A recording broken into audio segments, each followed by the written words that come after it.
For me, thrillers are stories that use tension as the major driver. Um, and that's different from mystery, where mystery is being driven by a question. With the thriller, it's frequently you know the answer, you know who the bad guy is. It's that tension of how our storyline is going to interact.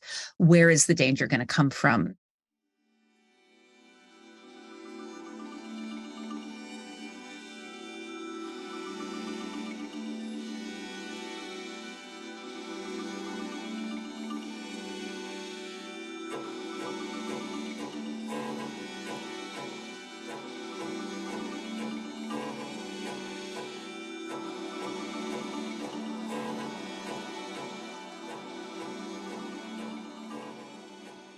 All right, welcome everybody to episode 29 of SFF Addicts, and I'm very, very excited for today's topic, where we will be amping up the suspense by discussing modern sci-fi thrillers.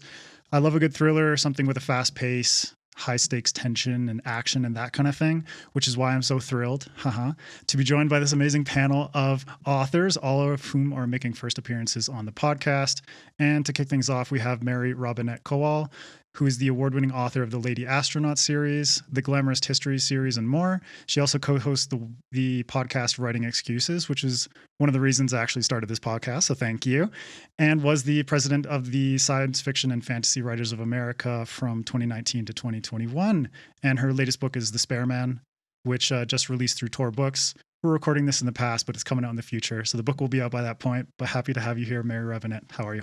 I'm fine. Thank you so much. I'm delighted to be here. Yeah, it's great to have you here. And my next guest is Sylvain Neuvel. He's a fellow Canadian and the author of the Themis Files series, as well as the Take Them to the Stars series, of which the latest book is Until the Last of Me, which just came out last March through Tor.com. So it's great to have you on the podcast, Sylvain. How's it going? Thank you. It's an honor to be in such great company. Yeah, definitely. And also joining us is Nia N.E. Davenport, author of The Blood Trials, Book 1 in the Blood Gift Duology, and Book 2 is coming out next spring, which I'm very excited about. So welcome to the show, Nia. How are you? Thank you. Yeah, pleasure. And next up is Jane Gilmartin. She's the author of The Mirror Man, her debut novel, and she's also been a news reporter and editor, as well as a rock music journalist, which I was also a music journalist in university. So, you know. Cool. Bringing things first full circle. But anyways, it's great to have you here on the panel. Jane, how are you? Good. Thank you very much. I'm really excited to be here. Yeah, me too. And finally, James Kennedy. He's the author of Dare to Know and The Order of Odd Fish, as well as the founder of the 92nd Newbury Film Festival. Thanks for pimping your books. I appreciate that. Glad you could join us, James. How are you? I'm great. I'm really honored to be on this panel. I'm very, very excited to have you all here. Thank you all so much. But to get the discussion going, just to kick things off, I would like each of you to share what makes a given story thrilling for you. And then to build on top of that, how would you even define a thriller? So Mary Robinette, we'll kick it off with you. Yeah. So for me, thrillers are stories that use tension as the major driver. And that's different from mystery, where mystery is being driven by a question. With the thriller, it's frequently you know the answer, you know who the bad guy is. It's that tension of how our storyline is going to interact. Where is the danger going to come from? So for me, thrillers are primarily defined by continuously escalating tension. Yeah, I like that. And we're definitely going to get into that structural stuff a little bit later on. But Jane, do you want to share your take as well? In my mind, I tend to differentiate between science fiction as a genre and a science fiction thriller. And for me, what that means can be boiled down to one word, which I think is plausibility. In typical, science fiction, you're off on whatever different planets or dealing with time travel or alien species, whatever. And so you're telling a story through that world, a strange world, and the reader experiences like, well, yeah, I can believe that, but it's not really going to happen. But when you do a thriller, I think it has to be based on something plausible that could happen. And I think just that ramps up the tension for the reader anyway, because you're dealing with something scientific or technological that could almost happen. Yeah, I mean, I think that's exactly why Jurassic Park worked so well, because it's so plausible. Yep. This is interesting though, because Nia, her debut novel is secondary world, it's a far future sort of, distant planets with blood magic type magic system and stuff like that. But at the same time, you do manage to bring in these thriller elements. I'm curious, Nia, what's your take in terms of what makes a story thrilling for you, but also to kind of speak on what Jane has been talking about? I would make the disclaimer that I did not intentionally to do it when I first drafted. It is something that I pulled out of, subsequent editing. I was like, this actually plays really well with the sci-fi aspect. And for me, it's about the mood that's being created. And so when I read thrillers, I'm drawn to them because they elicit like fear and like suspense and anticipation and twistiness, that some of the twists I can see coming. Some of them I'm like, oh my God, I did not predict that. But the fun is in trying to predict, I think, the route that it's going to take, and then being surprised, or even being like, haha, I knew it. And so that's definitely what I was looking to grasp when I tried to blend thriller aspects into the blood trials. That's very cool. And I love how you bring up that surprise element, because not only is there a surprise for the reader, but there is also surprise for the writer when they have that holy shit moment where it's like, this story just took a turn and I'm no idea it was going to go there, but that makes the story so much more exciting, because if there's tension and suspense in the writing process just as much as in the reading process, I think that's beautiful. Beautiful. And Sylvain, what about you? I don't know. To me, a good thriller is something that sort of creates this weird contradiction where I'm terrified bad things are going to happen, like things I'm actually going to profoundly dislike, and yet I want to keep reading until they do eventually happen. Other than that, I guess I agree with everything everyone said before. But yeah, there's something about not sort of like expecting bad things to happen, not wanting them to happen, and yet just being sort of drawn into reading more until eventually the thing you didn't want to happen sort of jumps at you. Yeah, it's like the rope that you just slowly tighten around the reader as you pull them along and be like, I'm just enticing you with every page. And speaking of weird stuff that drags you through a narrative, James, give me your take as well. So I think there's a difference between things that are thrilling and thrillers. I think I might have a more restrictive definition of a thriller. Like I think, I don't think Star Wars is a thriller, but it's thrilling, right? I think a thriller is, in a way, it has a similar structure to a comedy, that it's usually about some hero who creates their own problem by transgressing society's norms. And then there's some consequences. So there's like discontent, transgression, consequences, and then victory or defeat. So it's like Double Indemnity is a thriller. A Rear Window is a thriller. Strangers on a Train is a thriller. And they all start with this willful transgression. Like Blue Velvet is a thriller. Fatal Attraction is a thriller. And it's so, yeah, I think a lot of things could be thrilling, but I think a classical thriller has this kind of element of transgression to it. Yeah, I like that. Can I jump on that? Because that is, Mary Robinette. I love that. For me, and I love the willful transgression. I'm like, that's so beautifully defined.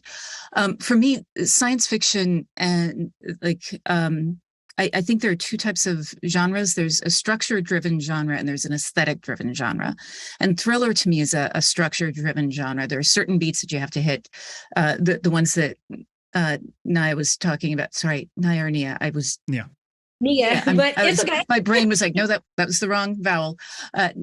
What Nia was talking about, and it's a place where I actually do differ from Jane, in that like science fiction can happen anywhere, but it's about the aesthetic of it. Science fiction as a whole doesn't have a genre; it can happen anywhere, and that's part of why it's so easy to map it on to a structure-driven genre, right, like a thriller. And I think what you're talking about with that willful transgression is just a brilliant breakdown. Like that's it's not mine. It's my friend Matt Bird. He thought that up. So let me give credit to him. Matt Bird, you are brilliant. Thank you for that. And he also made up had a codicil to that, which is that a thriller structure is similar to a comedy. A comedy usually starts with some transgression, and for the first half, somebody's kind of wearing a mask, of like trying to be something that they're not, and then at the midpoint they have to do it the honest way. And I think a thriller is not like that. For the first half, they're kind of enjoying that transgression, and for the second half, they're kind of getting punished for the transgression. Broadly. There's a thing that Howard Taylor, I'm not sure where he got it from, but he talks about an element of comedy is that it is a benign violation, that there's. And you just made me realize, the difference is in a thriller, that violation is not benign. Yeah. But Blue Velvet is not a benign violation. Yeah, not compared to like a Matthew McConaughey comedy or something like that. Right. It's exactly as you explain it. It's like, oh yeah, he gets to that turning point and he has to do things honestly. Yeah. I love that breakdown, and you know, it's so cool because, you know, because Mary Robinette, you brought up this point of the structural integrity of the thriller genre makes it so good to map science fiction over top of that. I think that's a really awesome point, because it's like, yeah, you do have the secondary world building, or the, you know, our world, but in a different time or an alternate history or what have you. But that structure gives it such a solid enough foundation that the believability that Jane mentioned is always possible. It's not necessarily, I don't think, the world that needs to have that structural integrity as opposed to the actual genre itself, which I think is why those two meld together so brilliantly. But does anyone want to get in on this sort of, you know, melding of thriller with science fiction, but also why you felt it was a compelling enough reason for you to write your books in that mashup? I have no idea what I'm doing. I never, never occurred to me that I was writing a science fiction thriller. Not once. Yeah. I grew up in Quebec City. I didn't speak English, so I read in French, mostly stuff I could buy for cheap on the for sale table, you know, back of the store. So you'd get, I don't know, like John Le Carré or Robert Ludlum or Michael Crichton or Anne Rice, they're all translated by the same people. So I guess it sort of didn't help. But it never sort of occurred to me back then anyway that Michael Crichton was different than John Le Carré. It was just a bunch of people doing things that weren't happening for real, and they had a similar voice. The translations in French are sort of share the same voice no matter who you read. So boxers came much later, when I realized, you know, people came over and said, well, your bookshelves are weird because you have a bunch of stuff from different genres mixed into it. I'm like, oh. So don't judge me.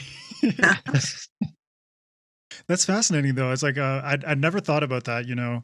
But at the same time, it's like living here in Ecuador, I see how they handle things like translations. I go to the bookstore, and the way that they compile different genres together is really strange from my perception of growing up in Canada. But I'd never thought about the fact that beyond just translation and genre classification, the actual translation itself, you know, if it's translated by very similar people all the time, tonally, it's like things are just going to sound similar, because it's like the translator's voice becomes an authorial voice to a degree, you know? Oh yeah, they become part of the message, and you kind of sort of learn to live with it. But I don't know, from my perspective, you know, one had dinosaurs, the other had spies, but they were more or less the same thing. Yeah. Spies, dinosaurs, give or take. Yeah. But I mean, you're not wrong, like because they are both thrillers, and even though the trapping of them is the aesthetic, or the setting of them is so different, that they are dealing with many of the same structural beats. Yeah. Mm-hmm. So, It's true though that for sale table tends to attract thrillers more than anything. Yeah. They're the quickest to go to mass market paperback, I guess. Yeah. Jane, what about you? You know, you brought up that point earlier about you know, science fiction and thriller and that sort of distinction between the two. But, you know, after everything everyone said, you know, what was your approach when you wrote The Mirror Man, and how did you kind of take it in how do you think about it in the context of what we've been discussing already? Just like Sylvain, I didn't set out to write a science fiction thriller. at all. And I didn't really know that I had written one at first. It really was supposed to just be a story about what might happen if a guy could watch his life being lived on a TV screen, and what would that do to the guy. But I think, afterward, in the revisions, it really did become a thriller. And I was really kind of getting that sense that it was going to be a thriller. And I think one of the things that sci-fi lends itself to a thriller concept so well is that science itself could be the bad guy. I mean, technology or something getting in the wrong hands of someone, or, the evil mad scientist kind of trope. Or, messing with some sort of science that we shouldn't be, playing God or whatever. There are so many different angles. And there's so many kind of different built-in villains, nemesis, evil doing. So I think that sci-fi really can lend itself to be a thriller. Mm-hmm. And you're also, in The Mirror Man in particular, you were bringing in some very, what I feel are sort of extensions of cyberpunk as well, with the big evil corporation. And like you said,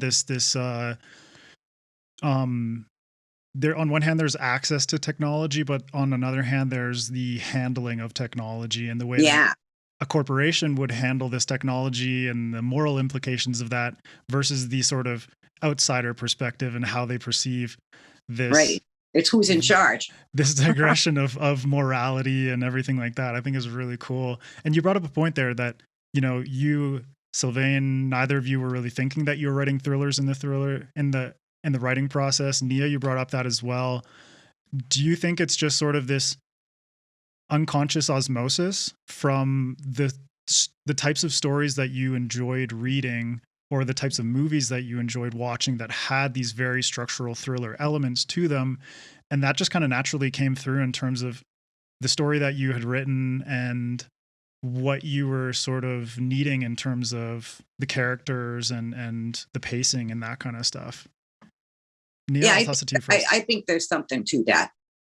We are influenced by the entertainment you gravitate towards. So, yeah, Nia, do you want to get on this? No, I definitely think so. I think from as long as I can remember, I kind of cut my teeth on urban fantasy and paranormal romance kind of side by side.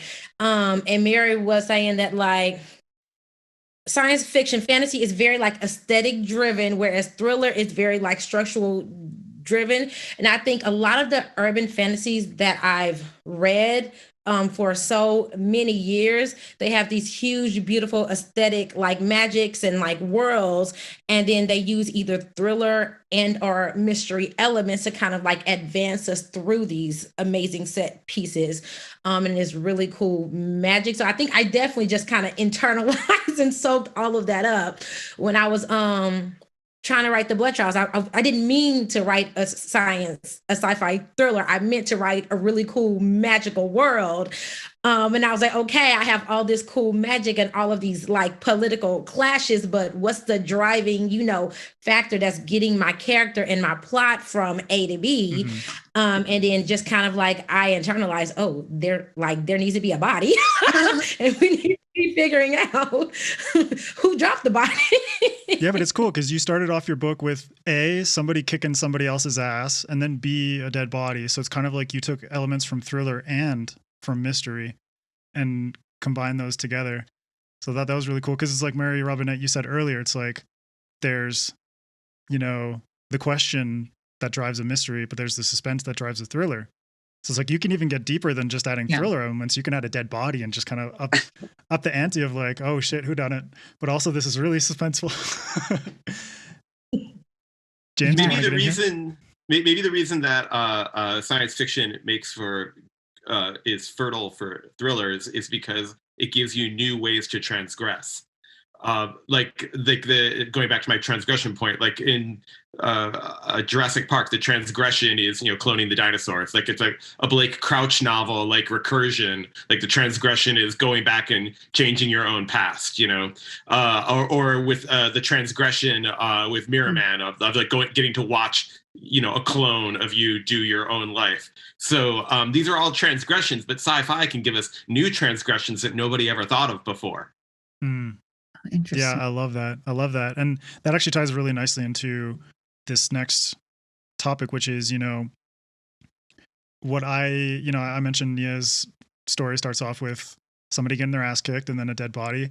I think an inciting incident is very important in establishing sort of what a thriller is going to be, what this particular thriller is going to be. Even if you have a science fictional set sort of dressing over top of it, there needs to be an inciting incident that gives you the incentive to invest in this world, invest in these characters. You know, James, your book Dare to Know, the inciting incident is like, do you want to know when you die? And that for me is very, very enticing. Well, I guess in this case, the transgression is the inciting incident.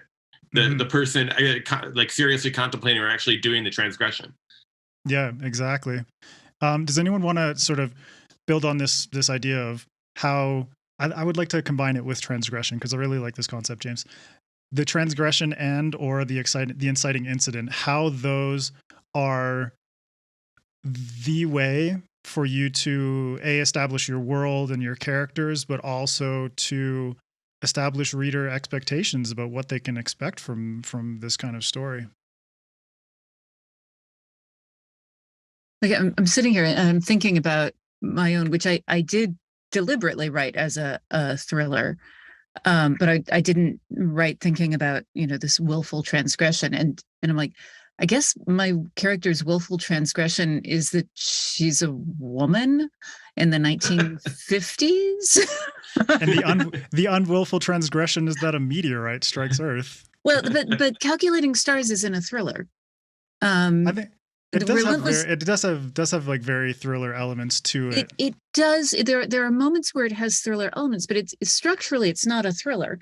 Relentless Moon is unquestionably a thriller. Yes. And very deliberately so. But you know, in Calculating Stars, the meteor striking the Earth is definitely not a willful transgression. That she didn't want that to happen. And you know, and I think in Relentless Moon, probably the willful transgression is that I have a character who's a woman in the 1950s who is ambitious, and that is, you know, she wants to be a politician's wife. She wants to be an astronaut. She wants to be not just an astronaut, but she wants to be important. She wants to be center stage. But having said that, I think one of the other elements that I think turns up in pretty much everything that I can think of as a thriller, not everything, but many things, because Jurassic Park, I can't think of this, but is politics. That there's some political or espionage thing that is happening, that is a frequent element where there is someone who is trying to get information out of someone else. And the process of trying to get that information causes or to hush up information causes things to get out of hand, and escalate, you know, this escalation of that. So I'm sitting here going, what and within the framework that we've proposed of the willful transgression, it's like, where can I point to the inciting incident there and in my own work? And I might have to reread my book. Like, so I can think of inciting incidents where things kick off, but the willful transgression aspect of it is the interesting one. I think once you start talking about politics, you start getting into the conspiracy stories, which usually is like there's an injustice then there's an overconfident investigative crusade, then there's betrayals, and there's a revelation. So that's like Chinatown, Manchurian Candidate, the LA Confidential, All the President's Men. And so you've got a lot of there's like big, shadowy, unaccountable forces, right? That like they've been behind it all along, or the thing that the hero did causes those things to get activated and come after him. And so I suppose that's like a brother genre to thriller would be conspiracy. I guess you get conspiracy thrillers, but I think they're two separate. You can have one or the other, but you can have them both as well. Well, yeah, on that note, it's like Sylvain Sleeping Giants in particular is very much like conspiracies and these sort of the obfuscating of reality to cover up the fact that there are these, remnants of alien, sort of like robotic aliens. Where was it in terms of that process where you're thinking like on this topic of inciting incident and willful transgression, where do you feel that when you were writing Sleeping Giants, something clicked in your head and you thought like, okay, this is the kind of thing that's, boom, I'm going to launch this story into the reader's imagination and pull them along and get them invested in what's going on? Well, the genesis of the book is sort of what set the tone for everything. It's a toy story. I was gonna no, it is. I was gonna build a toy for my kid, and he started asking a whole bunch of questions about the toy, like what is it? What kind of robot does it fly? Does it have pilots and whatnot? So I needed a story for it, and I thought I was gonna write a kid's story originally, and then I thought, well, what if it happened in real life? And how do I make how do we tell a giant robot story in the most believable way we can? So that was that was sort of the how everything got started. Everything after that is just questions on how to best do that. So I chose dialogue because I think it's the most objective way of telling a story.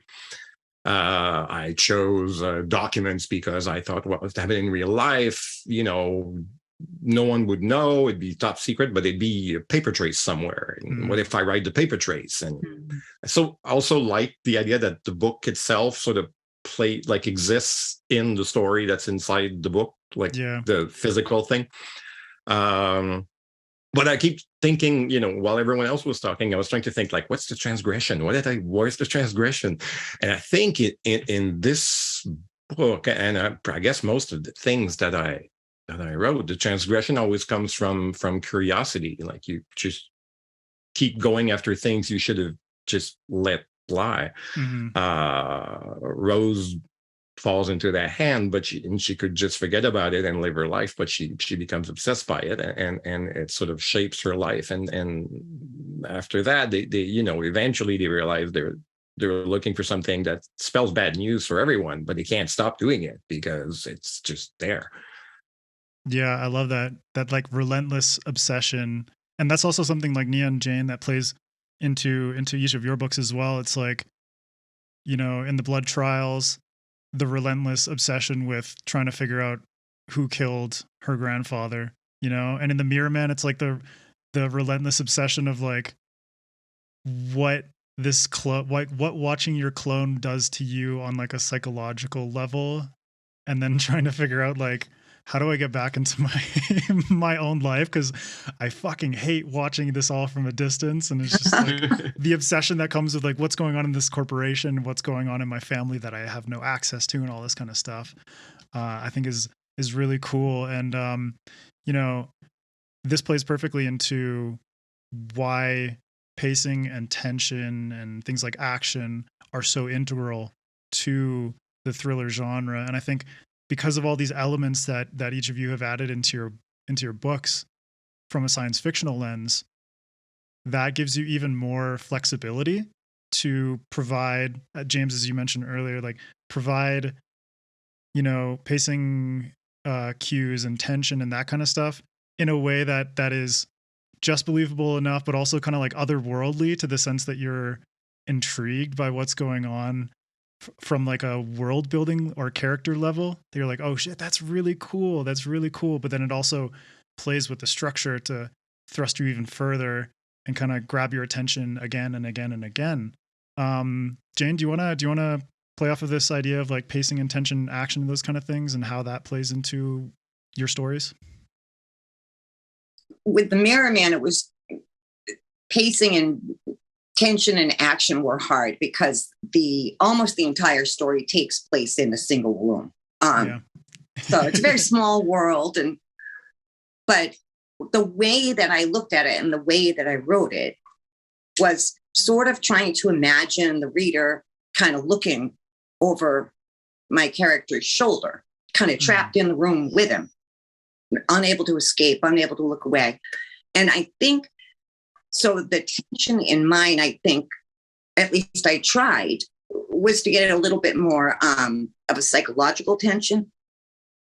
The reader just knew almost exactly what he knew. And so there was kind of hopefully this feeling of finding everything out at the same time as the character, but the reader is also finding out about the character as he's finding out about more about himself. Mm-hmm. So I don't know if that really pertains to the question, but it was, for me, the pacing and the tension was difficult. Well, if I can jump in, that's why the book hits so hard. The Mirror Man is amazing because it's hyper claustrophobic. You are stuck in that room with that guy, and he's forced to watch himself, discovering things about himself that he doesn't like, and it sort of hits so close to home. Like it slowly and like gradually becomes more and more and more uncomfortable for everyone, for him, but for you too, because you can't escape and you have to watch yourself while he's watching himself. And the claustrophobia is a big part of it, because you can't escape it, you can't leave. Mm-hmm. It's interesting how so many types of thriller transgressions are the transgression of voyeurism. Like that would be voyeurism. Rear Window is voyeurism. Blue Velvet is voyeurism. And maybe it's because we're all voyeurs just reading the book in the first place. Mm-hmm. So it's particularly well suited for that. I was thinking it's a very meta thing. Yeah, the voyeurism of voyeurs. Yeah, I was thinking less about voyeurism, but more that it often begins with asking the question that you should have left alone. Mm-hmm. You know, that it's like, what is happening in that other room? You know, the rear window. What's in this briefcase? Like, just don't open other people's briefcases. Yeah, but I think that's a very cool thing, because it's like the pacing and the tension a lot of the time comes from the character's decisions. It's like the character is, for me, very integral to a lot of thrillers, even though sometimes some characters get a little bit of short shrift. But I think if you can find a character who is making decisions that that act as propellant for the narrative, that is very enticing. And it's even better, like in Jane and the Mirror Man, how the voyeurism of this character, this sort of meta voyeurism that's going on, adds to the complexity of the character at the same time as pushing the story along in the direction that it needs to go. So I think that's a very interesting thing too. If anyone wants to get in on this discussion of tension, but also we can kind of bring character into it as well. So, go Nia. No. I was gonna say, it's interesting you say character and tension. So I did not intentionally write The Blood Trials as a thriller, but my YA that comes out next fall was intentionally written as a speculative thriller from the very beginning. Mm-hmm. And it starts off with this suburban teen she's like 17-year-old me. She's stuck in a suburb. She's bored with life. She's like, I guess her willful transgression is, I'm chasing, a thrill, or I want adventure. And so she does the rebellious thing. She gets a piercing. She goes to a rave. She does some drugs. And she's like, this is normal. I'll be fine. Only she wakes up completely in a different body. I always call it like if Altered Carbon met like Freaky Friday, right? So he wakes up like, oh shit, this is my best friend's body. And so then the rest of the plot is her trying to figure out if, her supposed best friend really has like malicious intent. and if she's trying to take over her life, or if it was all just some like Freaky Friday, fatalistic mix up. But it really starts with like, it may be the hardest thing I've ever had to write, because it was very much like structural driven and less about like the cool like aesthetics of like just like these really amazing like sci-fi fantasy like set pieces. So I had to like, I remember going through edits and my editor being like, okay, let's focus less on the vibe and more on, the structural, like the tension and like the pacing and making sure the action is high throughout, and making sure the character is driving the tension and the pacing, and the choices that they're making is always upping the tension. So it was a really cool experience. It was a really challenging experience, but yeah, definitely it's something that I learned that thrillers up front are about. I guess, James, you mentioned that willful like transgression, that like, oh shit moment. And then, the inciting incident, that's the consequences. And then I like, as a reader, the thriller that's, the psychological thriller where you're going along on this journey and you're trying to discover alongside the character, is this all in my head? Is it not? Like, am I just like misreading things? Is there something more sinister at like play? Like, am I, what? And I think sci-fi lends itself more so to that, in a world where we don't know that sci-fi-ish things are actually capable of happening. And so my character wakes up in this world and she's like, body swapping is not real. And so then you advance through the plot of, but is it though? Your publisher 100% needs to put Alter Carbon meets Freaky Friday as the comp on the book cover. Yeah. Can I hop in on the structure thing? Yeah. So I tend to use this structural theory called the mice quotient a fair bit when I'm thinking about things. And I'm going to run through it real fast because it will give me the tools to talk about the thing I'm about to talk about. So it's an acronym: milieu, inquiry, character, and event. So milieu is about place, inquiry is the questions, characters, and events are the shifts of the status quo. And what I find with a thriller, when I was thinking about the construction of it, and when I look at others, is that there's a very strong milieu element, and a milieu begins when you cross a threshold, and it ends when you cross the other threshold. And so it's all about navigating through that space, and will you be able to navigate successfully? Inquiry begins with a question, like what's happening across the way, out my rear window, and it ends when you answer the question.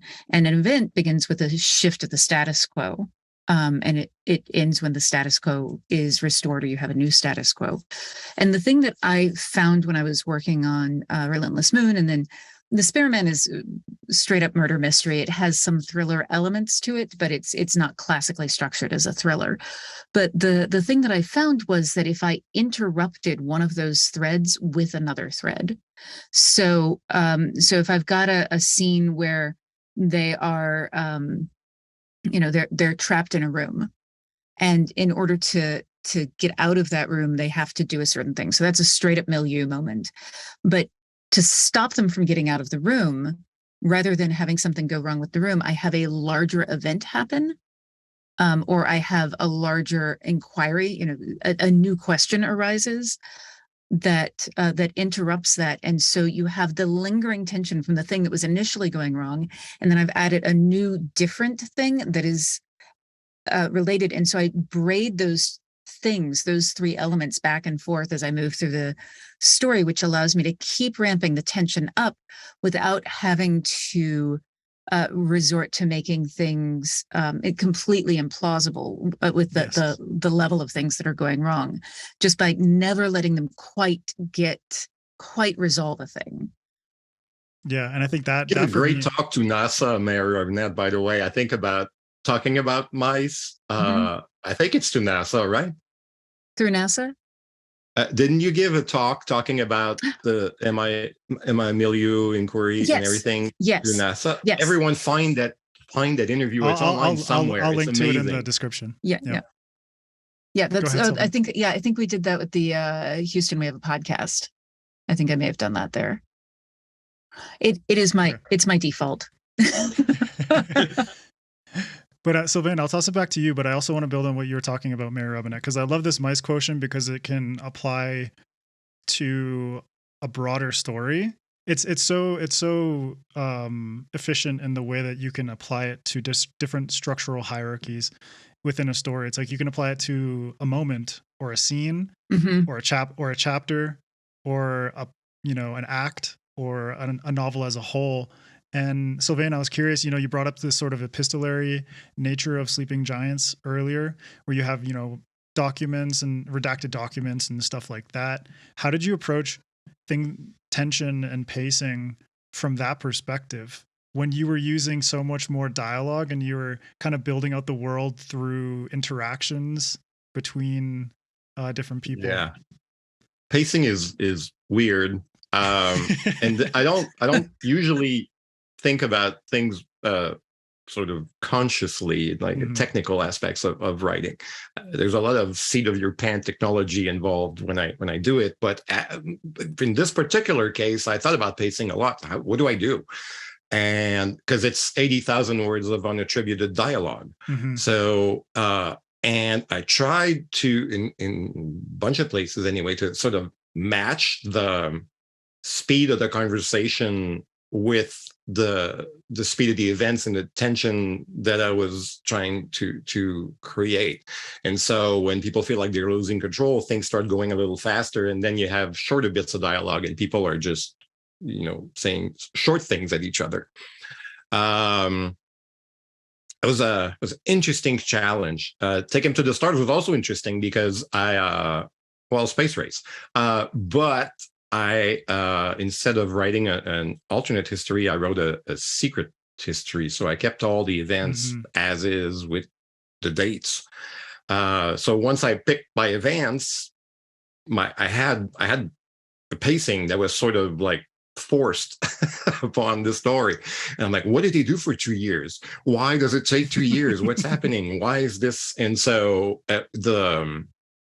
this, especially for the characters, what they're going through was the pacing of that was dictated by actual events. It was super interesting to write. I like sort of giving myself weird challenges, like 80,000 words of unattributed dialogue, and Take It to the Stars was mostly the first book, History of What Comes Next. So also sort of had its own challenge. I guess I find it stimulating. Same way maybe Twitter worked because you had to say things in under a certain number of characters. I like the constraint. I guess it helps my brain function. This is something that I've talked about before with friends, and the fact that creative constraint actually gives you more freedom in a very paradoxical way. At least for me personally, I found this with tattooing. As a tattoo artist, before the pandemic, I had a fixed constraint of the actual biology of a human being and their skin, how their skin worked and all that kind of stuff, but also how I knew in terms of like my foreknowledge of what happens to skin over time on different parts of the body. And so stories work in a similar way in the sense that the structure and the way that you're approaching a story, just as a creative individual, where a lot of this stuff is just coming from this obscure part in your subconscious and vomiting itself upon the page. Obviously through revision, a lot of this stuff gets fixed up, but at the same time, it's good to have that constraint upon yourself, whether it's, the way that you're approaching the idea that you have, whether it's through the structure or, in Sylvain, your case, like giving yourself, unattributed dialogue as your constraint. That actually makes you more creative in the way that you approach certain things. And a lot of it just comes out unconsciously onto the page. And James, I wanted to ask you as well, because Dare to Know in particular has a very interesting structure to it. There's not definitive chapters throughout most of it. And so it's kind of like this stream of consciousness type vibe to it. I was curious how you approached pacing and tension from that angle. So I didn't want to do like a hero's journey structure or like some of the structures that I already seen. But what I was interested in is that there's this kind of structure of the kind of rise and fall of societies, which like, and this is like the idea of like, okay, we start out with like there's a world of chaos and nobody believes in anything. Then suddenly this idea comes about, this motif that everybody kind of gets behind, and this is what you would call like the age of the gods, in which everybody seems to be going under the same divine inspiration, and that kind of degenerates. And this is a pattern that you see in societies, you see it in like the rise and fall of music scenes. You see it in friendships, even with yourself. So there's the age of gods, and then that kind of degenerates into the age of heroes or the age of aristocrats, in which like nobody's still kind of has this divine inspiration anymore, but we create these rituals and these kind of mechanisms to enforce the original vision, and that kind of degenerates into the age of man, in which the democratic age, which we're kind of looking at these rituals and they seem empty to us, and we question them, and in questioning them we kind of break down the whole system and deny the original kind of originating vision, which leads us back to an age of chaos again, and then it'll all start over again, but with a different originating vision. I thought that would be an interesting way to structure a book. So there are 4 parts to the book, like 4 chapters to it, but yeah, each chapter like that gives it its general structure broadly, but each chapter has a more kind of a fever dream kind of or it gets more fever dreamish as it goes on. It starts kind of realistic and all together, but I wanted to have a different kind of structure that and then replicate that structure in almost like a fractal way, like page by page or section by section in the larger thing. Yeah, and I also love how you framed it with the title of a Beatles song. You poke a lot of fun at the Beatles. You poke a lot of fun at the Beatles in that book, but it's good. But that song, "You Know My Name, Look Up the Number," follows that exact structure. It's all together, and then it just kind of degenerates in this very interesting way. And that was originally the title of the book, "You Know My Name, Look Up the Number," but they said you can't sell a book with a name like that. Dare to Know is a better name. But I think it's really interesting that you take, it's so fascinating and so poignant to think about that into the context of today's society. To think like, how close are we to the age of chaos? You know what I mean?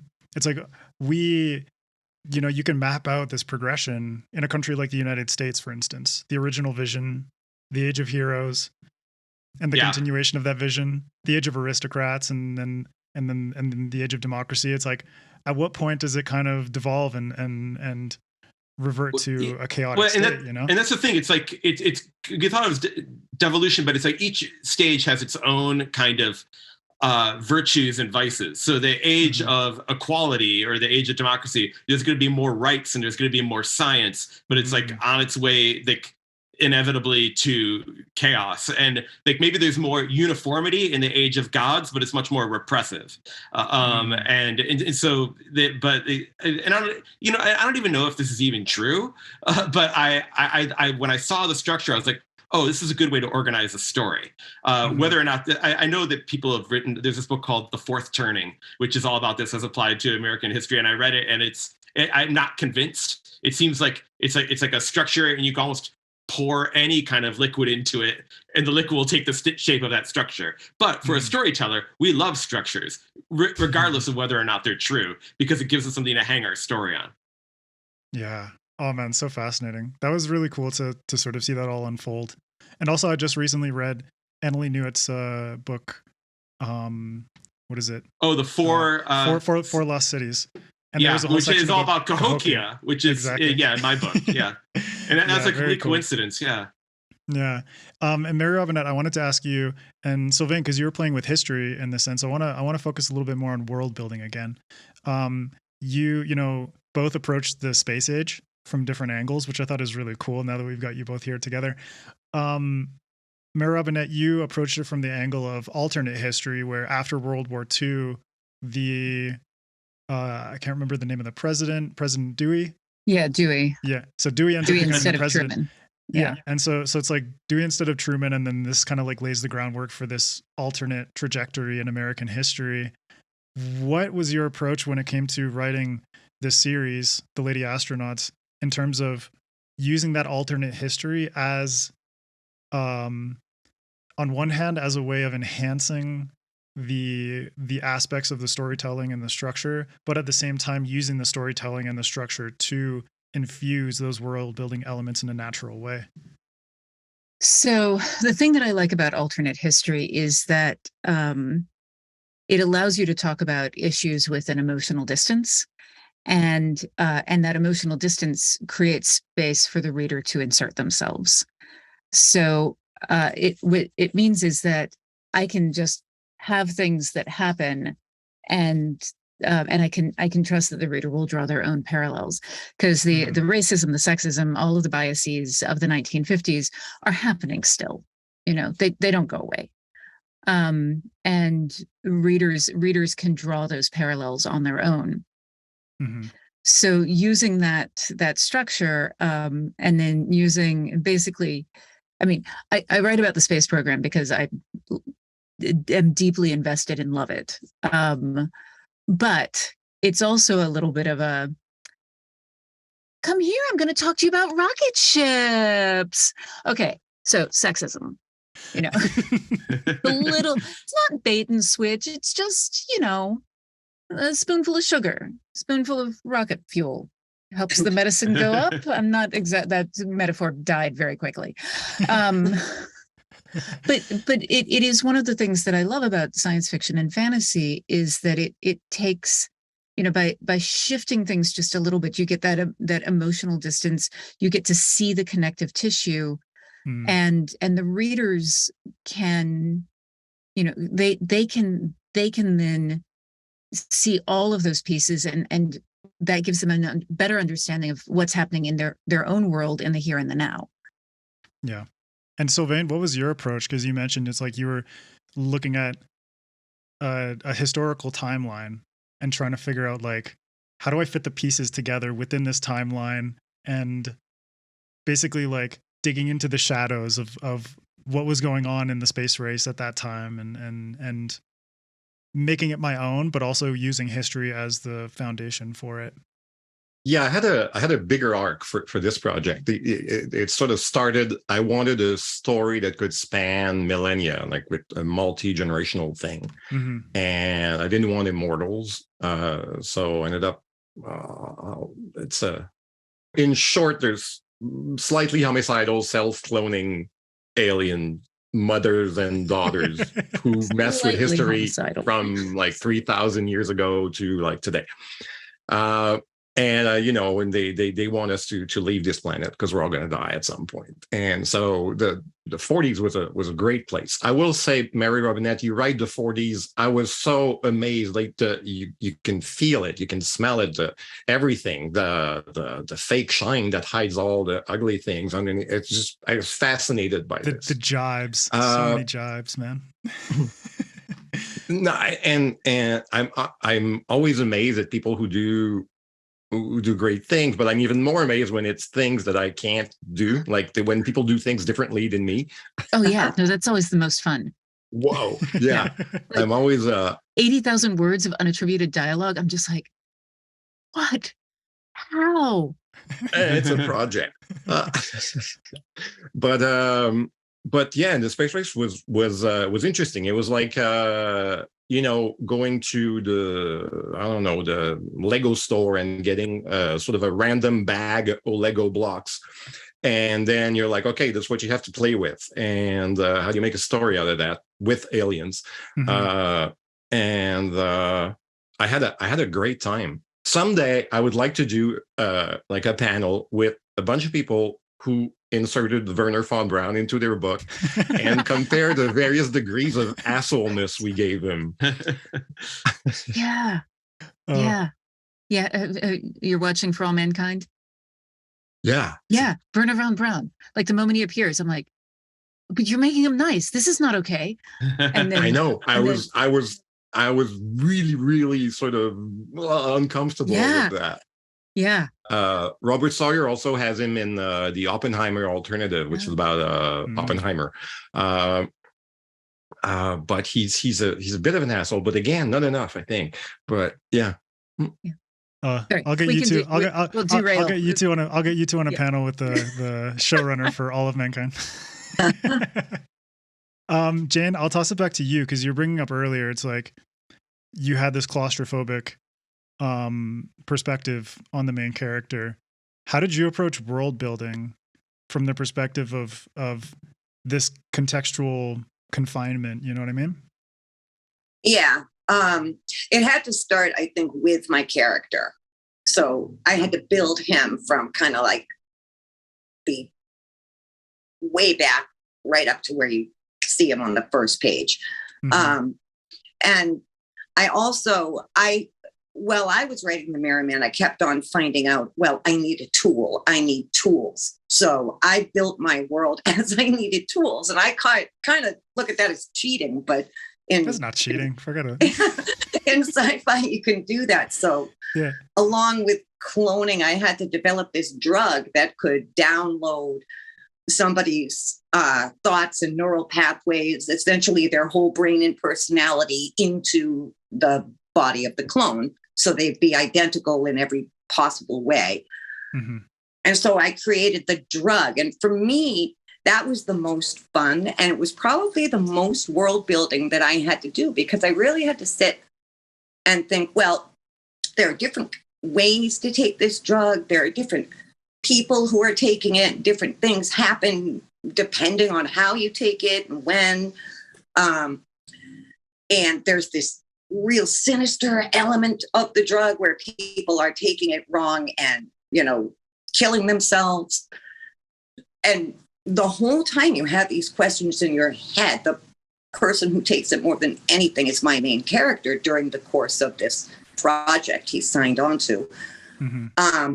So my world building really was things like that, because otherwise it takes place in, down the street or, 5 minutes from now. And like I said, I really didn't have this big expansive world.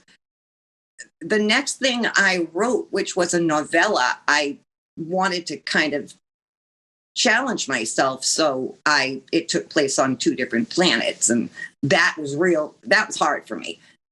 But with The Merry Man, it was the details that built the world. And I think that's how I made it believable, because you understood how things worked. Yeah. It's kind of like magic, I guess, in a fantasy. Yeah, definitely. And I like how you use the story to inform what your world building would be, because it all, it's just enough world building. It's like there's a certain sort of adage when it comes to writing that only put on the page what the reader needs to know. And when they know it. When they need to know it. Everything else they can intuit.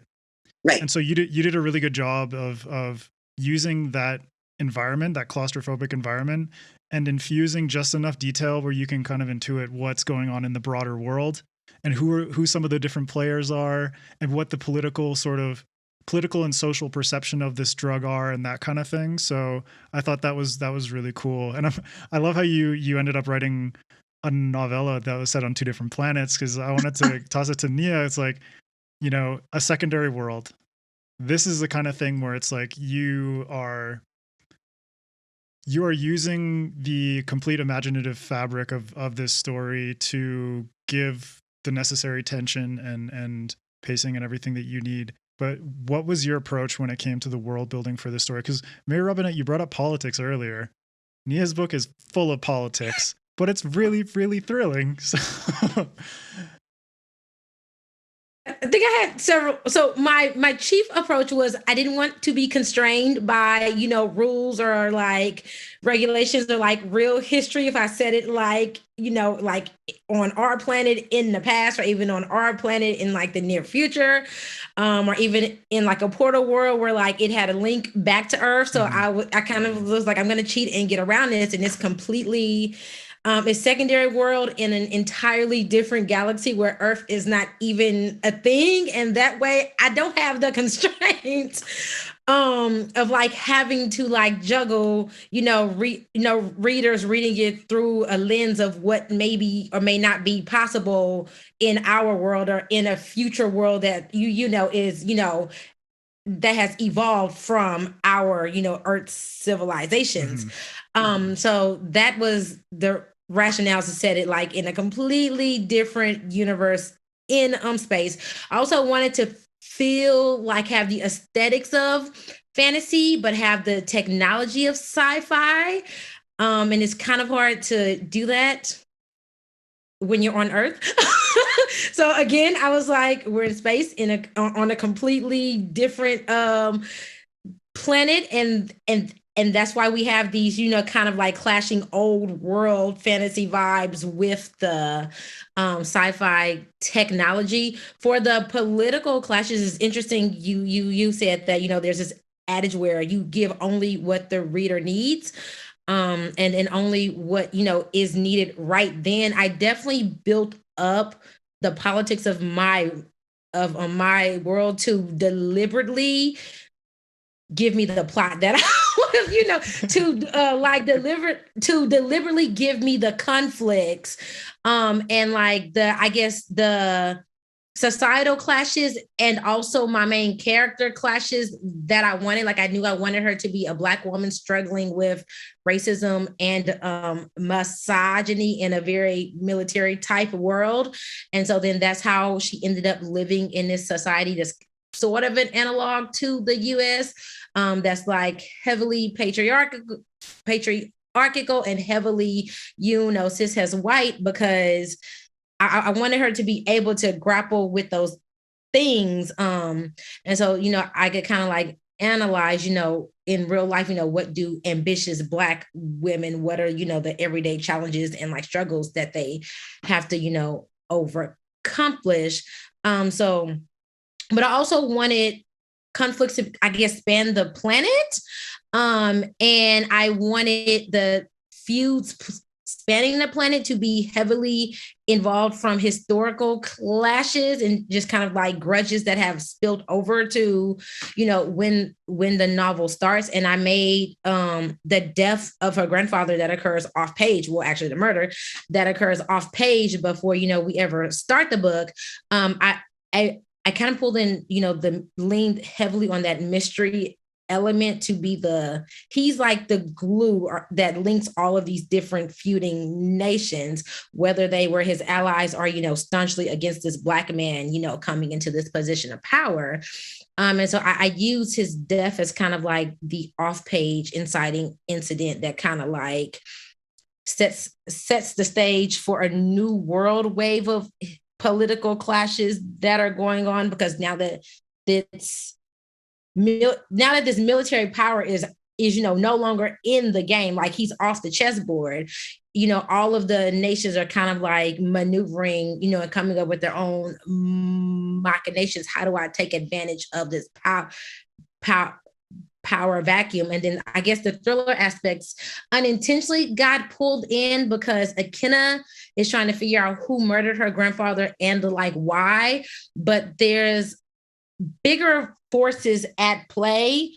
Some of them are otherworldly and some of them are very much human machinations. But Akenna has this ability that she knows about, but the rest of the world doesn't necessarily know about.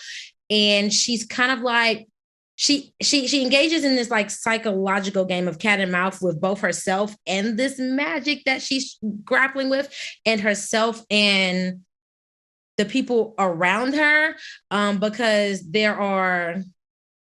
she makes decisions without like spoilers. Like she makes decisions that then kicks off events and like danger that's circling.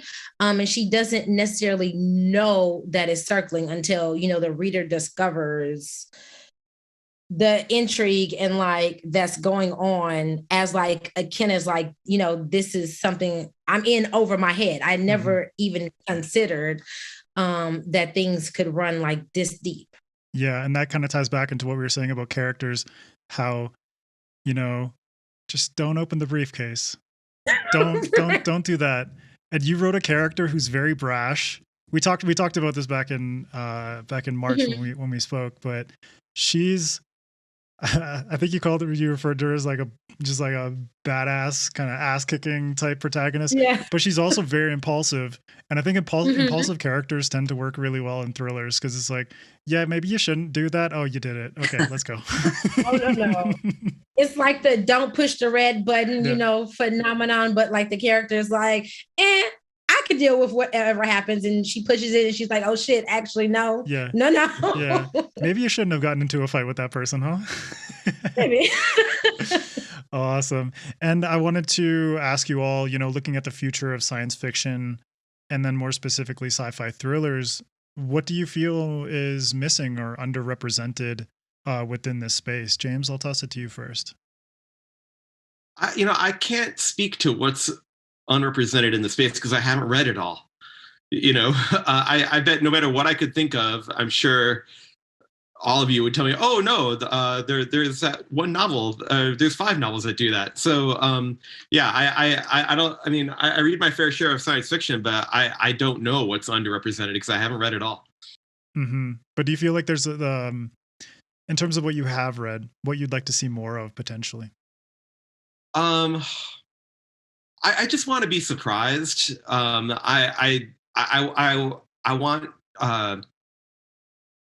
like the other day I read like the Million and a First like kind of dystopia about people like walking across a blasted landscape, and it seemed like so unnecessary.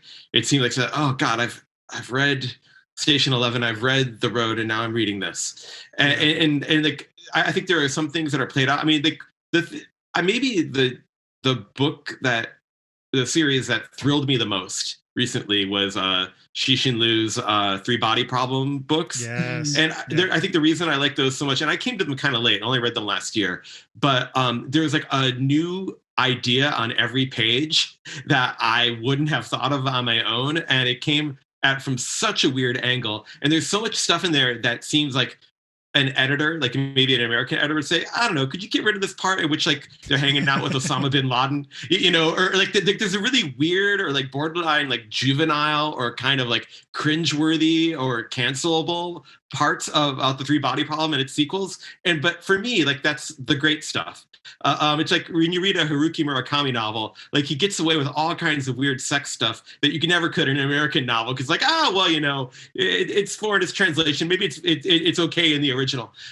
So I want to be surprised, and I want to see. I guess maybe what I from my last 2 examples, I guess I want to see more stuff in translation, and perspectives that I haven't seen before, and just I want to see moves. I want to see things beyond the hero's journey. I want to see I just want to be genuinely surprised because when I was a kid and I first started getting into science fiction and I was reading like Golden Age stuff like Bradbury, Asimov, and Arthur C. Clarke and all the stuff that I assume most of us cut our teeth on, I was always surprised. And then over time, like in my 20s, I kind of drifted away from science fiction because it seemed like I kept reading things that just seemed to be, I was reading the wrong things probably, but just had ossified into certain patterns that weren't attractive to me anymore. And then but now I'm finding stuff that I like, but it's maybe only every 3rd book. But that Cixin Liu series like really blew me away. And then I realized like he's written 50 other books or something. I was like, I can't read all of them. That would be just a lifestyle choice. But I really enjoyed the stuff that I read. So yeah, like more stuff that has big ideas that I haven't seen before. Because I think that's what science fiction is good for. Big ideas, not just taking, say a thriller and just putting it in space, or like just not having science fiction be the trappings which we hang onto a structure, but having the ideas really push the story into places that I have never seen before. That's what I want. Yeah, it's kind of like a progression of the Golden Age.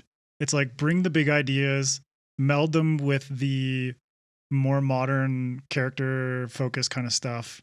Just bring those 2 things together. I hate character. Oh, get out of here, James. Get out of here. No, but like Cixin Liu's books, I mean, the great thing about those books is that he doesn't give a shit about character. Like the characters are all paper thin, in my opinion. No. I can't agree with you on that. Okay. I think that one of the things that is happening with those characters is that they are not being written for us, that they are being written for a Chinese audience. And I think that a lot of the the character moments in there are things that just don't read for us, Subtext. because there are definitely Okay. like you remember the camera scene where he sees the numbers? Like Mhm. Yeah. that was the moment where I felt most connected to the character, and I realized, oh, this is the one point up to that point where I have a common experience and where we've got common context, and so I think that tells me and then reading and talking to other people, I'm fairly confident that it's just lacking a common context on that. But we got it's like characters that are cultural subtext. Yeah, and I'm sure there's a lot that I'm missing, but it did put me in the mind of reading an Arthur C. Clarke thing or an Isaac Asimov thing in which the ideas were foremost, and like you weren't spending. Insofar as we did get into a character, it's like that wall facer guy who just spent like about 100 pages constructing the perfect woman, and it's just like, good lord, to talk about problematic. But again, I guess there's a lot that went over my head. But I don't know. There's like that cop guy with a heart of gold. You know, I don't know. I've seen that character a million times before. I guess there's a lot of stuff, especially in the original, language, that I'm sure that I'm missing. But my experience, is that, these characters feel refreshingly thin in the way that your Arthur C. Clarke characters are refreshingly thin, because you want to know what's happening inside Rama. You don't really care about the people who are exploring Rama. True. So I'm going to go next, because by contrast, what I want to see more of is character, and specifically, Yes. I'm thinking of Murderbot. Like the Murderbot Diaries are straight up thriller, and they are also these beautiful character portraits. So sarcastic. I love them. I want more things that are character studies while also being thriller. I want more things that are humorous while being thriller, and I want more things. And this is, again, I want more things where science is not the problem, but actually the solution, because they exist, but they are not as common, and I want to see more of them. Yeah, I agree with that wholeheartedly. Martha Wells is an amazing writer, and Murderbot is that's my comfort read. I've got them right up there.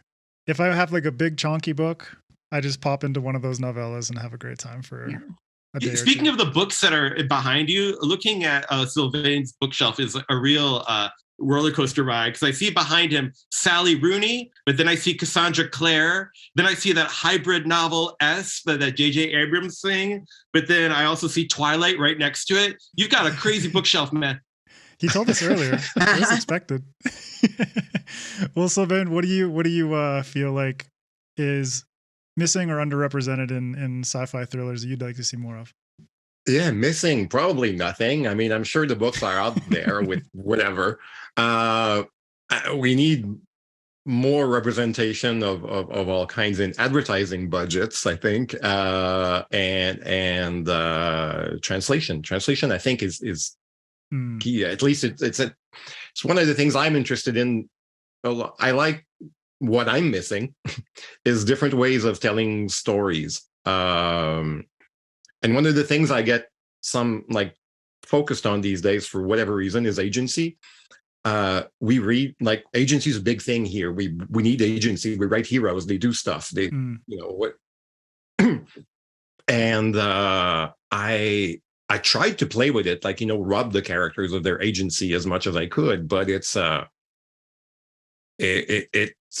difficult, and I still do it in a way that I'm sure is influenced by everything that I've read. So I like things to approach this from a totally different perspective.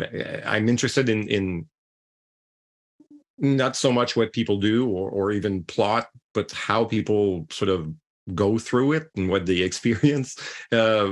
So anyway, and Netflix is sort of doing that on some level with TV. They have all these programs in different countries where basically they're looking for a local show for a global audience. Yep. But we get to see, Korean TV and things we normally wouldn't have seen. And I think in that sense, that's sort of good. But yeah, I want people to mess with what I think is normal in a story. Yeah. And that kind of plays into what James was saying. It's I like how different countries have different ideas of story structure and expectations and that kind of thing. And like Mary Robinette and James were talking about, it's like there is a cultural subtext to Chinese literature because Chinese culture conversation has more subtext to it, whereas North Americans are very like, tell me everything as clearly as possible. And that's kind of how the story structures have developed, and they've kind of come into this more rigid expectation, which is why I'm glad, James, you approached Dare to Know from that angle of like 3-act structure or 5-act structure and things like that. It's like, just fuck with it a little bit, like mess with the system and you know, surprise people. Like I think that can be another way where surprise comes into play, is like the way that people approach the means of storytelling. And if that comes through translation, that's like an amazing avenue for people to get introduced to that kind of thing. I like it when a writer risks dissatisfaction. Yes. Or courts it. Yeah. Yeah, I think courting is a better idea because it's playful. A book is playful. Yeah. Nia, what about you? What do you feel like is missing or underrepresented? On a broad sense, I know they're out there, but I'd like to see more POC and marginalized characters in thriller always. On a more specific sense, I read Bethany C. Morrow's Cherished Fair earlier this year. It was phenomenal, and I would really like to see more books that kind of play with the line between, is something paranormal or otherworldly happening, or is it not? Is our protagonist the actual sinister thing, you know, about this novel, or, you know, is it outside forces? And Cherished Fair is one that, like, I just flew through the pages trying to answer those questions. Like, is she some, like, without, you know, is something paranormal happening, or is there, you know, a real life social horror explanation for it? Basically, like, what the hell is going on with the characters and this world was, you know, my question from beginning to end. And I enjoyed it. And I like to see more books that play with, you know, those questions of, is it otherworldly or is it not? Mm-hmm. Yeah. I like that. Just messing with reality a little bit. Yeah. And Jane, what about you? I almost forget the question because I was so involved in the conversation, but something, I think it was something about talking about books in translation. I mean, first of all, that's how I got into science fiction when I was much younger. To begin with, I was in a used bookstore in Cambridge, and I came across a book by Stanislaw Lem, who I had never heard of at that point. And I literally bought it because I loved his name. I'm like, that's the coolest name I've ever heard. And kind of like you, Sylvain.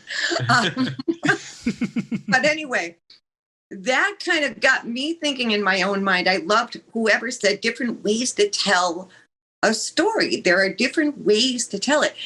And part of that's happening right now. It's this crazy little silly thing on Twitter. I don't know if any of you guys have been following it, called Salts. Is the name of the story, and it's done in these tiny little video vignettes over Twitter. So they're very short, but it's all done not by a writer, but by a tech guy who is using AI.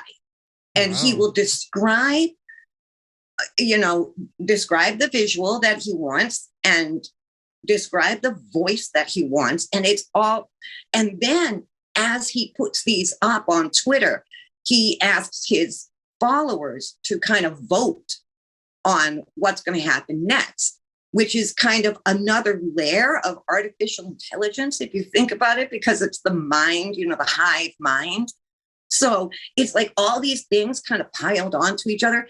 And I'm not saying the story is great, but it is so interesting. I was waiting for that shoe to drop. Well, there's all kinds of tangents coming in, but a couple of them are really captivating. Yeah. A couple of them are, wait, what is that? Don't put that in your mouth. It's very interesting just to see the way that a story can be told. And so I'm following it. I think it's really not the story or the plot or the any of that, but I'm just fascinated that it's being done. Yeah, it's like the novelty of it. And that's the most science fiction very much ever. The medium is the message moment. Exactly. Get like Which is very cool. McLuhan in here. Yeah, very cool. What is that called again? Salt, like table Salt. salt, Okay. Yeah. Yeah, I need to check this out. Yeah, definitely check it out. It's worth checking out if, just to read about how he does it. Mm-hmm. Really interesting. Amazing. Cool. And just to sort of wind things down, I wanted to ask each of you if you could offer up a piece of advice to new authors or authors who are currently writing and have already published books, but are kind of in this sci-fi thriller space, and any advice you have for them in terms of, approaching their work or whatever pops into your head. Sylvain, I'll start with you. All right. I get asked a lot for some reason, especially up here. And my first advice is don't listen to advice. Like, there are no rules, forget it, whatever. But the only real advice is for people who want to get published is write a book that you're so happy with that even if you show it to 10 people and they tell you it's complete trash, you're still going to open it and look at it with a smile. Yeah. And if you don't have that, then you're in trouble, because people are going to mess with your self-worth, and your insides are going to get all torn up. And so you write something that you couldn't care less if no one else likes it. You think it's good, and no one will change that opinion, because it's the only thing you have control over. The rest of it is totally out of your hands. Other than that, don't listen to people. Just forget everything that everyone else is about Agree. to say. Nia, go for it. No, I definitely agree. I think there's so much prevailing advice that says don't blend genres or encourages new writers to kind of shy away. And I'm like, listen, if it's what you want to do, if you have two loves or two, passions, definitely or 3 or 5, I'm definitely, like Sylvain was saying, go for it and write the book that you love and that you want to read and that you'll be, happy about regardless, because there's always a reader for it and there's always, space for it. Mm-hmm. Yeah, definitely agree. Jane? I love that advice. You definitely have to be happy with it. But for me, I think what worked is remembering through the whole process, remembering what it was that got me interested enough to start the project in the first place. And for me, that's usually a question that I was just fascinated with. And for me, it was, what would happen if you could watch your own clone?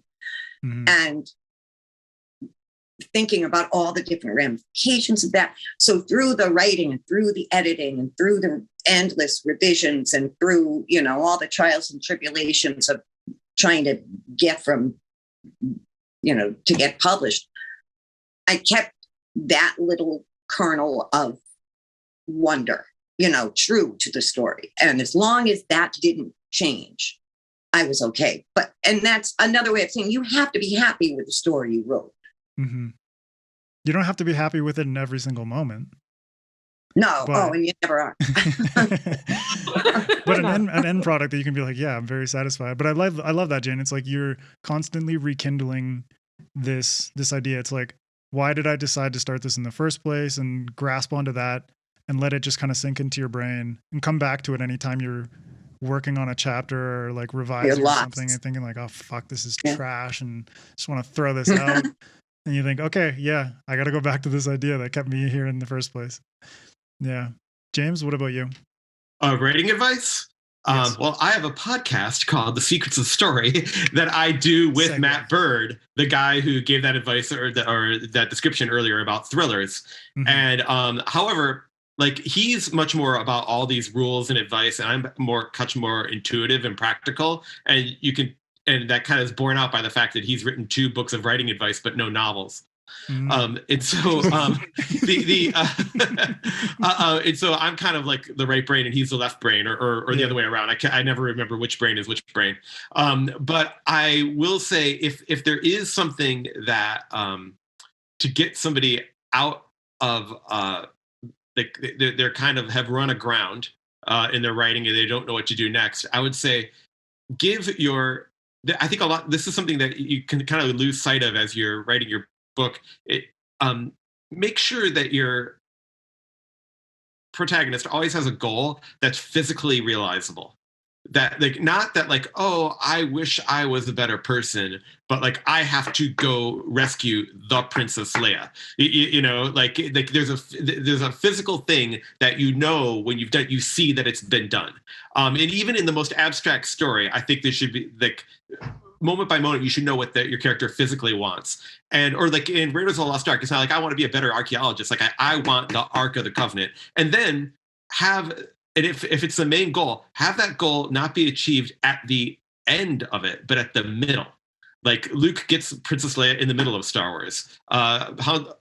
Indiana Jones gets the Ark of the Covenant in the middle of Raiders of the Lost Ark. And then all kinds of shit happens that's fallout of getting this physically realizable goal. And like that's where the story really gets good. So have there be a goal and have them get it midway through and not at the end. Yeah, I like that. And I will definitely link to your podcast in the description as well. Go for it, Neil. Love it. And I would add, if it's a series or, multiple books, then I guess the end would make sense because then they have the goal. But now book 2, we're dealing with the shit ton of fallout from the goal. But I really like the way that is framed. Yeah. Mm-hmm. Oh, Mary Robinette, you really missed me. I was really brilliant for a second. Oh my goodness. And you missed it. Did you tell me the secret to publishing? Yeah. He attributed all his genius to too bad. Oh, you missed it. Well, speaking of writing advice, what excuse does Mary Robinette have? No, I'm just kidding. I hope everything's okay with your mother. But we were just talking about writing advice. If you have some advice, general or specific to sci-fi thrillers for any authors out there listening. Basically, you should do what all of the other panelists have already told you. They're brilliant. Just that's really my advice. The thing that I would say is that all of the stuff that we're talking about can be very technical, and when you're writing, it's very easy to focus on the technique, but don't forget that at the end of the day, or the beginning of the day, really, the person that you're writing for is yourself, and that you need to chase your own emotions. And if the emotion that you're chasing doesn't fit into one of these models or modes that we've talked about, that doesn't mean that it's wrong. It just means that you're using a different recipe, and that's fine. You can always use the tools that we've talked about as a diagnostic later if something isn't hitting the way you want it to hit. But first and foremost, write something that makes you happy. Yeah, love that. Because everything we've said throughout this entire episode is prescriptive. So don't take it. I was going to say it's a really good point, though. I've never heard good writing advice, but I've heard amazing writing advice when it comes to fixing something. Yes. Yes. Yeah. Yeah. Yes. Because every writer needs that. They need to fix something, whether it's themselves or their story. Right. So like when you're first vomiting out, you don't want to be thinking about rules. Everybody just has this weird, like Lovecraftian kind of mouth on their body. It's some kind of body horror thing. And it's just like gabbling. And it's just, most of it is garbage. Just get it all on the page. And then once that garbage is on the page from this demonic mouth, then you shut the mouth off and then, or shut it down or make the volume go. And then you use your more analytical brain and all the rules that you've learned and all the advice that you've gotten to kind of make it make sense or make it better. But if you are thinking in a rules-based way while you're writing it down at first, you are dead. But it's like most things, like you buy, I don't know, like a guitar amp, and you just use it the way you want to use it, and suddenly something doesn't work, and then you need to go on YouTube and find some technical explanation for it. Yeah. My friend Patricia A. Jackson, she calls it unicorn vomit, which I love, because it's absolute, just like you say, Lovecraftian spew, but there's magic in there somewhere. And then afterwards, you have to go in and refine that unicorn vomit, and so it sparkles more and more each time. Yeah. But by contrast, I'm always the contrarian. Apparently, I will often write very consciously, but as an exercise, so that I can internalize those techniques, so that when I get to the word vomit phase, that I'm at least vomiting with some structure that I have internalized. It's vomiting with structured vomit. Vomiting with like structural vomit. We've been dealing a lot with a very, very sick cat. So I've been dealing, it's like, how structural is his poo? And you do want structural poo. You do. I do something similar, except instead of writing structurally, I will read like a work I really love. And like, so like I will like sit down before a session and read like a first chapter, just so I'm my brain is soaking up the master class that the book is, and then I can word vomit with some type of brilliance. Deconstruct for inspiration. I like that. Did anybody else do this when they were a kid? Like I would just copy out books that I liked. Oh yeah.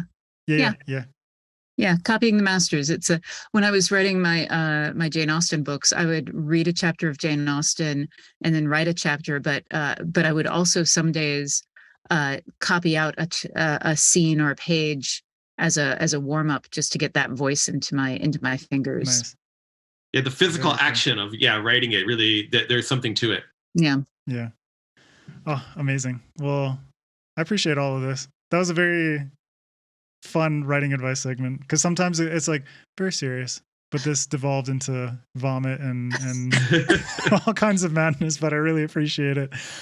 Just to finish off, if each of you could recommend a book that you recommend, a book that you think really encapsulates this idea of thriller, whether it's science fiction or not, just a book that you really love and want to share with everybody. So Jane, I'll start with you.